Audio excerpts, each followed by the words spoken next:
தனது வீட்டிலும் முதலமைச்சர் இல்லத்திலும் மகளிர் சுய உதவி குழுக்கள் தயாரிக்கும் பொருட்கள் தான் அதிகம் என்று அமைச்சர் உதயநிதி ஸ்டாலின் தெரிவித்தார்.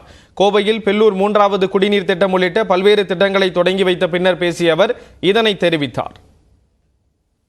நான் என்னுடைய வீட்டில் அதிகமா பயன்படுத்துவது மகளிர் சுய உதவி குழுக்கள் சகோதரிகள் நீங்கள் தயார் செய்கின்ற அந்த பொருட்கள் தான். என்னுடைய இல்லத்தில் மட்டுமல்ல, நம்முடைய முதலமைச்சருடைய இல்லத்திலும் நீங்க தயார் செய்கின்ற அந்த பொருட்கள் தான். சட்டமன்றத்திலே பேசுறேன். இனிமே யாருக்கு பரிசு பொருட்கள் தர்றானோ, நினைவு பரிசு தர்றாலும் மகளிர் சுய உதவி குழுக்கள் தயாரிக்கின்ற பொருட்களை மட்டுமே கொடுக்க வேண்டும் என்று சட்டமன்றத்திலே பேசினேன். அதை தொடர்ந்து நான் செய்து கொண்டு வருகின்றேன். அவ்வளவு தைரியமா நான் ஏன் சொல்றேன்னா, உங்களுடைய உழைப்பு மீது வச்சிருக்கக்கூடிய நம்பிக்கை, நீங்கள் தயார் செய்கின்ற பொருட்கள் தரமாக இருக்கும் என்ற அந்த நம்பிக்கை. தமிழ்நாட்டு மீனவர்கள் கைது செய்யப்படும் விவகாரத்தில் தீர்வு காண மத்திய அரசு நடவடிக்கை எடுக்கவில்லை என குற்றம் சாட்டி ராமேஸ்வரத்தில் திமுகவினர் ஆர்ப்பாட்டத்தில் ஈடுபட்டனர்.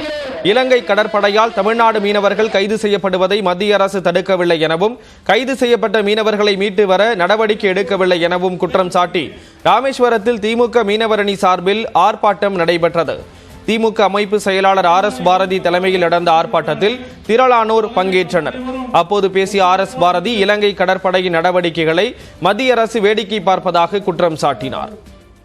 தட்டி கேட்க முடியாத மோடி அரசு கண்டன ஆர்ப்பாட்டம் என்று